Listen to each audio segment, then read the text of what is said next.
I'll probably put this like at the beginning of the video.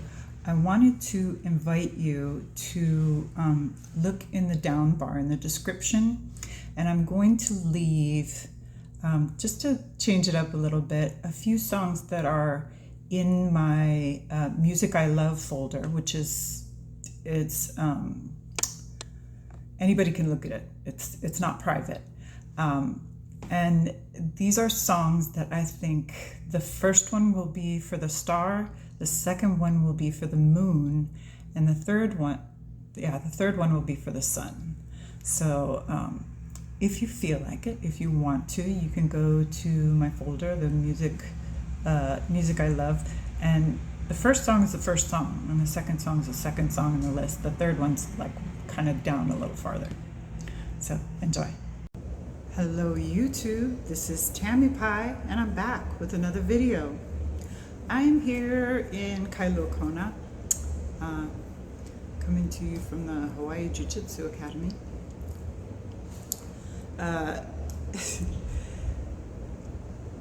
To do a VR to the hashtag Top Tarot Trumps, brought to us by the amazing Masha from Musings by Masha.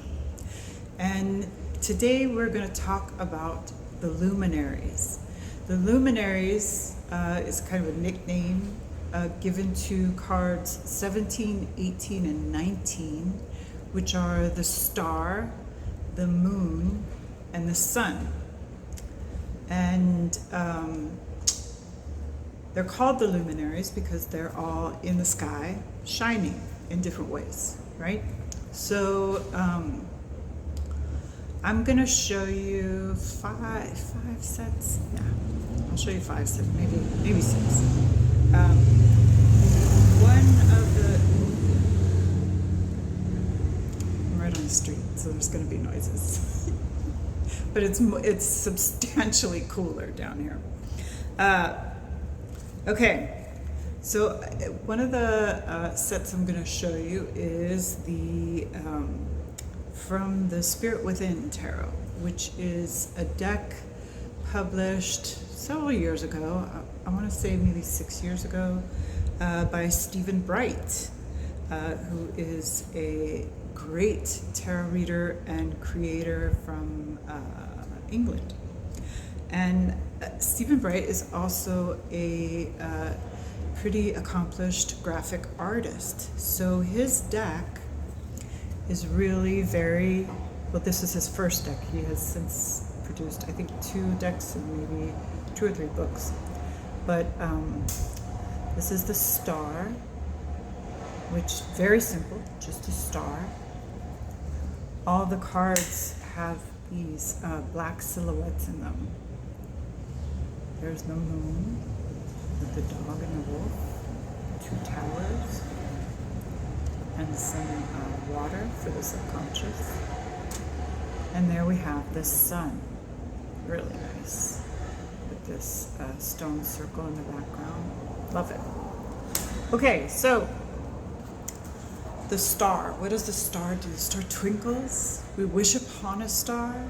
The star, if most tarot readers were to give it one word, is usually associated with the word hope. I also associate it with travel,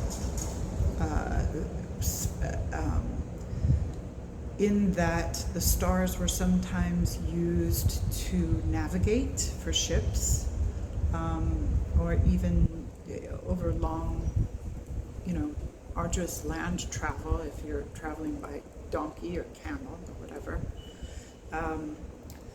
And also with something that is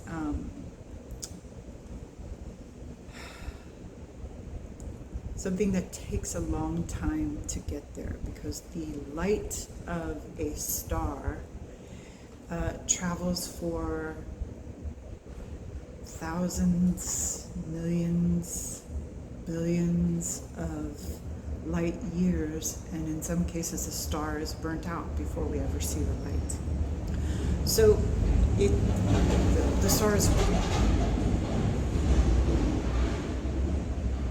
I don't think I'm going to even try to edit all that out. The star is interesting in that way. So the moon, on the other hand, let's show you some stuff. Okay, the star here, I believe, okay, so this is Supernatural, right? Supernatural Tarot by Insight Editions. I believe this is Lucifer's son. So Lucifer, morning star, who was otherwise known as the devil, had a son in this series who, when he shows up, is kind of their hope at beating Lucifer. But also he's kind of luminous, kind of amazing, and also very kind, very sweet, like a strange person to be the son of the devil. So the moon.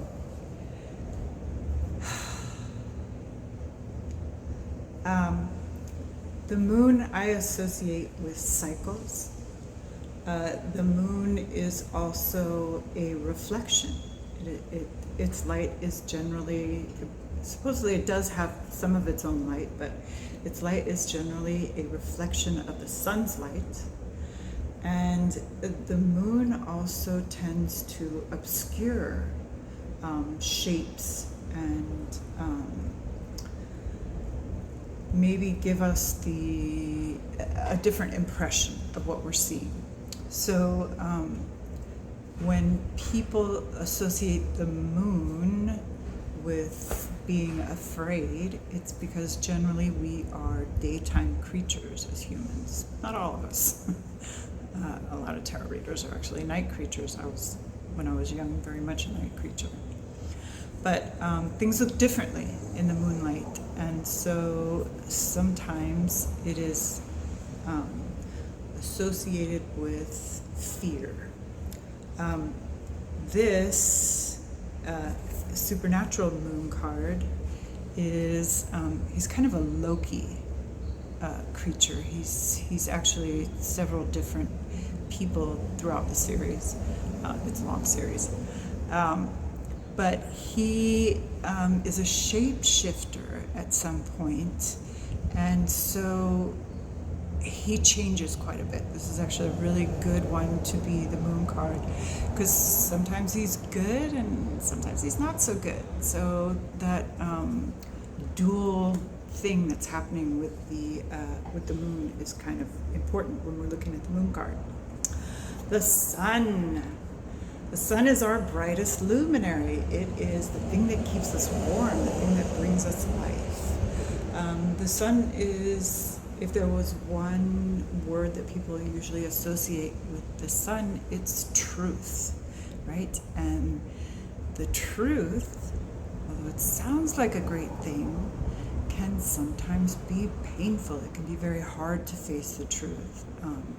The sun's light, although it's warm and delicious and it helps us to grow and keeps us from being depressed, the sun can also burn, which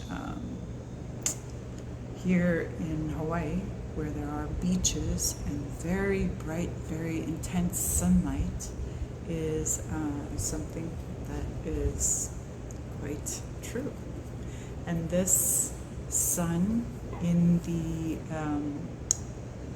Supernatural Tarot, I forget this girl's name, but she is a young vampire hunter who is so excited to be learning the craft of vampire hunting that she runs out and wants to do all the things, and the Sam and Dean characters are kind of protective of her, but she also is very kind of bright and sunny and cheerful, and they're always worried that she's going to get killed because she's so excited to get out there and do the things. So, what else do we have? I have here just because this deck is important to me here in Hawaii, the Dame Darcy Mermaid Tarot. And this is the first edition, so some of the cards are a little different. But this is the Star. This is a very Rider-Waite-Smith deck. Hang on, I gotta get some water.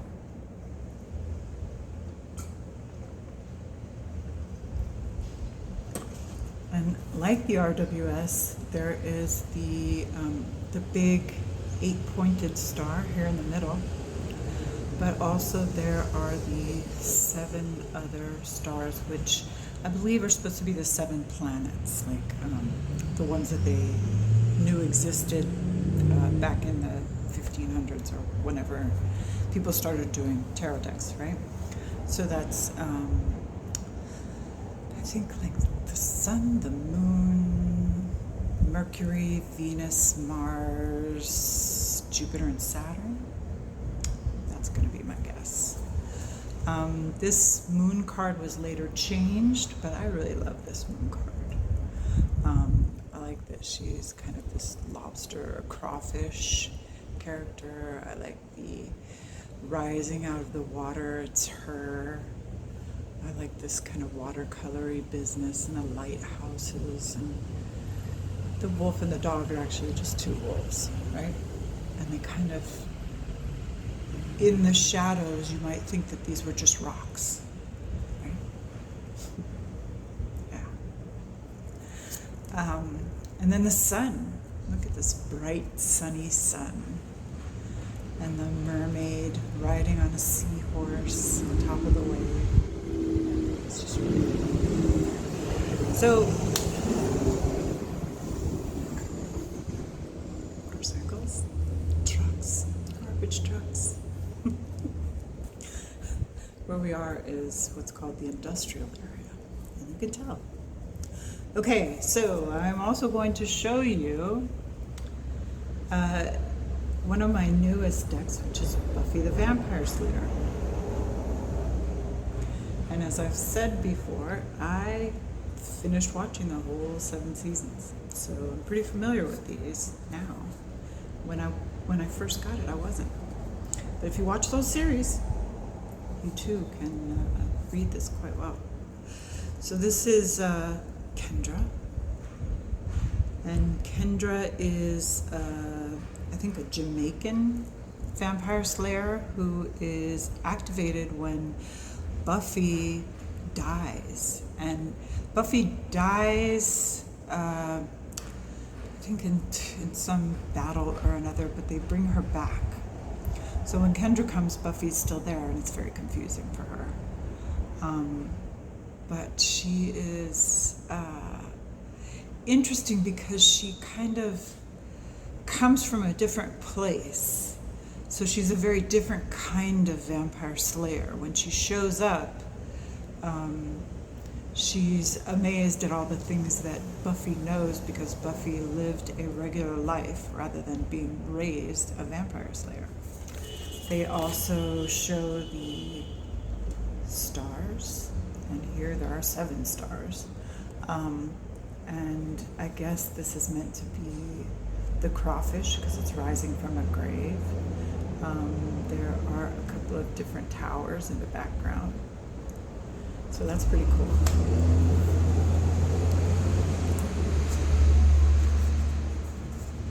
The moon is, what's her name? Oh, I love this actress too. Hang on just a second. Okay. The moon is Faith. And Faith is also another slayer who also shows up at the same time as Buffy, and makes you wonder, is there really only supposed to be one? Well, in the end, not really. But I won't give away entirely the end. So Faith is a wonderful character because she's kind of the bad slayer, the other type of slayer, and kind of a darker character, if you will. Honestly, had I met Faith and met Buffy, I would have been hanging out with Faith. She's played by, I want to say Dasha. God, I'm sorry, I can't bring to mind the actress's name, but I really do love her work.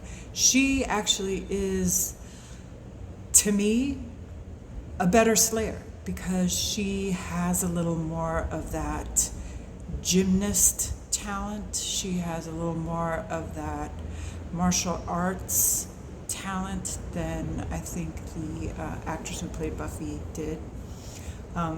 They did the best they could with her, but that actress really wasn't a martial artist, and it was very campy, the fight scenes, and yeah. So here she is in the light of the moon. She's between gravestones, so there's no dog or anything, but if you know the series, then she actually is kind of the perfect character for the moon. And then the sun in Buffy is the amulet, which really is perfect. The amulet is, if you want to go watch the finale to Buffy the Vampire Slayer, the very last episode in season 7 will tell you what the amulet is, and it is very much all the things that I have described. It saves the world and burns a whole bunch of people up, just as I've described the sun doing. So that's pretty cool. I loved the finale. I thought the finale to Buffy the Vampire Slayer was great. So yesterday when I was filming my top tarot trumps, I ran out of steam and I went down a rabbit hole and the sound was weird. So I'm going to try and finish it here. And part of the reason is because these last 2 sets of luminaries are a little more complex in nature. I really truly believe that Benabel Wen's Spirit Keepers Tarot is not that hard to read. It's not that difficult. However, it does have a lot going on.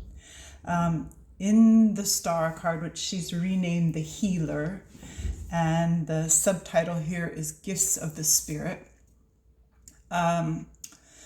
we have Kuan Yin. And Kuan Yin is the goddess of compassion.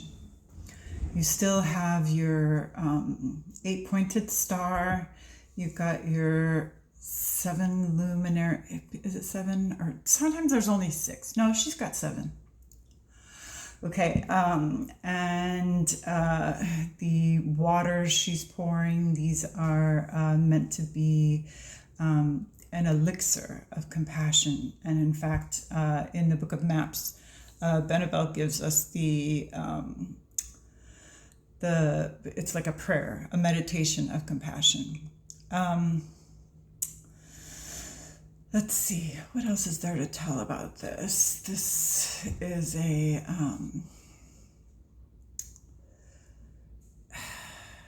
some kind of a temple. A couple years ago, before Revelation was drawn, Benabel took a trip all through Japan. So I believe this is taken from a photograph she took. And then, of course, Kuan Yin's lotus, which is the healing flower. It's like her flower. And then we have the Thoth card, which is the goddess Nut. And how I'm going to do this is I'm going to show Spirit Keepers and then I'm going to show Thoth, because Spirit Keepers does follow Thoth to a certain degree. When Benabel originally built the deck, she was trying to mush the two together, kind of, and she tried to bring in as much of both creators as she could. So in the Thoth we have the the two cups that are pouring between each other, kind of. But here, I think Aleister Crowley was more going for a vibrational thing, a kind of a feeling of being able to travel with your emotions, but also a warning that you can become frozen in that search, that emotional reaching out, right? So with this light, this is the goddess Nut. Similarly to the Aeon card, this is the goddess Nut, the goddess of the sky, right? Where the stars are. Okay, now here you can really see, you've got the two jackals here. This is the moon, and Benabel calls it the necromancer, and this is the gateway to resurrection. So this is Anubis, the goddess of death, or the god of death. And he's actually guarding where Mot weighs the soul.